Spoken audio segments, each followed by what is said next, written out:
عمر بن الخطاب رضي الله عنه تصور ان امرأة على التنور كلما وضعت رغيف تأخذ ابنها وتشمه وتضمه. هل يعقل أن تطرح هذه المرأة ولدها في النار؟ الله عز وجل فيما أخبر به النبي صلى الله عليه وسلم أرحم بعبده من هذه المرأة بولده. ربنا جعل الرحمة 100 جزء، أمسك على 99 جزء ونزل جزء واحد بس في الأرض يتراحم به البشر.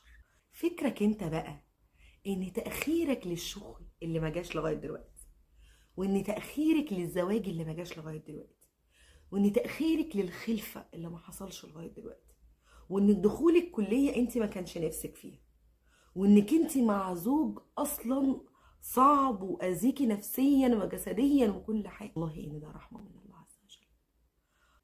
عايز من التأخير ده حكمة معينة انت مش قادرة توسعي مداركك عليه. عايز